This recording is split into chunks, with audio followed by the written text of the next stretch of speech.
নির্মলা সীতারামন ভালো খবর দিয়েছেন। 12 লক্ষ টাকা এক বছরে আয় চাকুরিজীবীদের, একেবারে আয়কর শূন্য, কোনো কর নেই। দেখুন বিস্তারিত।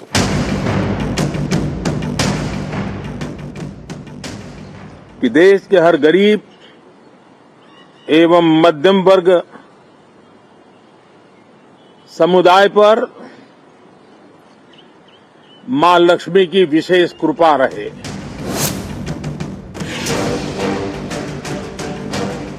I am now happy to announce that there will be no income tax payable up to income of 12 lakh rupees.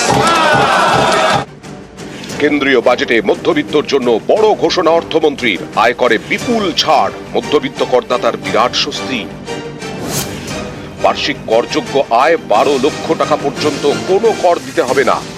আগে এই সীমা ছিল 7 লক্ষ। আয়ের ওপরে কর, মধ্যবিত্তের বড় চাপ আয়কর। সেই বোঝা অনেকটাই কমিয়ে দিলেন অর্থমন্ত্রী Nirmala Sitharaman. I propose to rationalize tax deduction at source, TDS, by reducing the number of rates and thresholds above which TDS is deducted.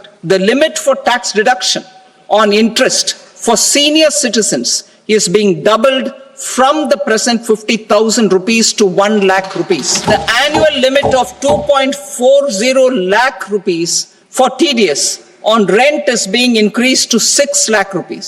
I also propose that the provisions of the higher TDS deduction will now apply only in non-PAN cases. শুক্রবারই ইঙ্গিত মিলেছিল প্রধানমন্ত্রীর কথায় যে বাজেটে বিশেষ ঘোষণা থাকতে পারে মধ্যবিত্তর জন্য। मैं मां लक्ष्मी से प्रार्थना करता हूं कि देश के हर गरीब एवं मध्यम वर्ग समुदाय पर मां लक्ष्मी की विशेष कृपा रहे। এদিন বাজেট বক্তৃতায় নির্মলা সীতারামনের গলাতেও ছিল মধ্যবিত্তকে স্বস্তি দেওয়ার কথা। Personal income tax reforms with special focus on middle class. I am now happy to announce that there will be no income tax payable up to income of 12 lakh rupees. অবশেষে মধ্যবিত্তকে স্বস্তি দিয়ে আয় কর ছাড়ের ঊর্ধ্বসীমা বাড়িয়ে 12 লক্ষ। নিউজ 18 বাংলা। আয়করের ঊর্ধ্বসীমা প্রায় 5 লক্ষ টাকা বেড়ে গেল, অর্থাৎ 7.5 লক্ষ টাকা ছিল, সেখানে 12 লক্ষ টাকা হয়ে গেল। স্ট্যান্ডার্ড ডিডাকশন 75,000 টাকা। এবং কোন খাতে কত ট্যাক্স, কত আয়কর, সেইটাই এই মুহূর্তে আপনাদের সামনে দেখাচ্ছি। বার্ষিক 12 থেকে 16 লক্ষ টাকা আয় 15%, বার্ষিক 16 থেকে 20 লক্ষ আয় 20%, বার্ষিক 20 থেকে 24 লক্ষ আয় 25%, বার্ষিক 24 লক্ষের ওপর আয় 30% কর। আর এখানেই ধোঁয়াশা রয়েছে বলে দাবি বিরোধীদের। পাল্টা বিরোধীদের তোপ সুকান্ত। মিডল ক্লাসের উনি ইনকাম ট্যাক্স রিবেটের যে কথাটা বলেছেন, ওখানে আবার বলেছেন যে 4 থেকে 8 লাখের জন্য 10%, 8 থেকে 12 লাখের জন্য 20%, 20 থেকে 30 লাখের জন্য 25%। একটা অস্পষ্ট জায়গা রয়েছে।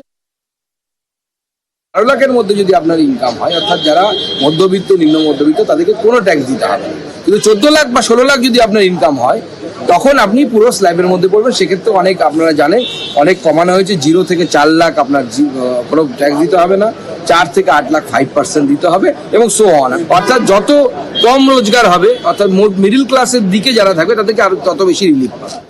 আর এই যে বিরাট আয়কর ছাড়, এই আয়কর ছাড়ে সাধারণ মধ্যবিত্ত মানুষ, অর্থাৎ জেলা কলকাতার, তারা কি বলছেন দেখুন।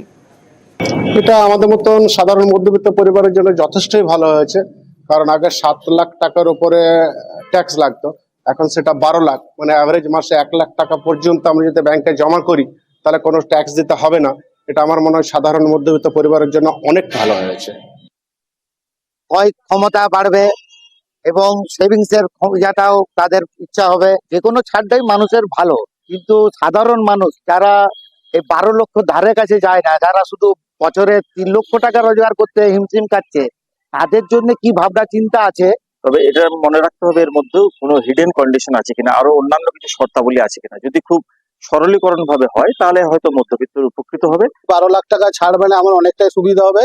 তাছাড়া যারা চাকরি করেন আর করেন এটা আরো আগে করা উচিত ছিল। ভালোই হবে, আমরা খুশি, আমাদের খারাপ নয়, কেন তাতে আমরা একটু স্টেবল পজিশনে থাকতে পারবো। আর এবছরের শেষেই বিহারে ভোট, বিহারেই কল্পতরু নরেন্দ্র মোদী। কৃষি, শিক্ষা, শিল্প থেকে আরম্ভ করে সব কিছুতে প্রচুর বরাদ্দ, কিন্তু বাংলার বিরুদ্ধে বঞ্চনার অভিযোগ।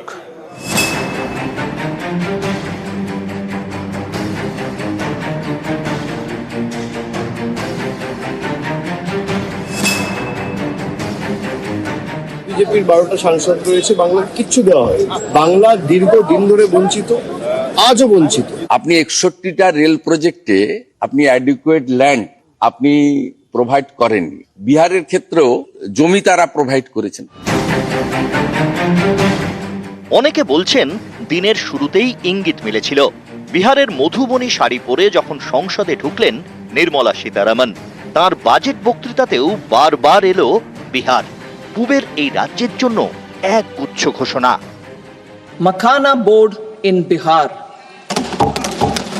A Makhana board will be established in the state to improve production in line with our commitment towards Purvodaya. We will establish a National Institute of Food Technology, Entrepreneurship and Management in Bihar. Greenfield airports will be facilitated in Bihar to meet the future needs of the state. These will be in addition to the expansion of the capacity of Patna Airport and a brownfield airport in Beta. Financial support will be provided for the Western Kosi Canal ERM project. এবছরের শেষের দিকে বিহারের বিধানসভা vote, সেখানে নীতিশ কুমারের সঙ্গে জোট সরকার চালাচ্ছে বিজেপি। অনেকেই বলছেন বিহারের রাজনৈতিক পরিস্থিতি এখন বেশ টালমাটাল, জনপ্রিয়তা হারাচ্ছেন নীতিশ কুমার। আবার বিরোধীরাও এত শক্তিশালী নয় যে ভোট বাজারে চমক দেখাতে পারবেন। এই পরিস্থিতিতে একার ক্ষমতায় বিহার দখল করতে চায় বিজেপি। টার্গেট বিহার, বাজেটেও বিহার। উল্টো দিকে বাজেট ভাষণে একবারের জন্যও উঠে এলো না বাংলার নাম।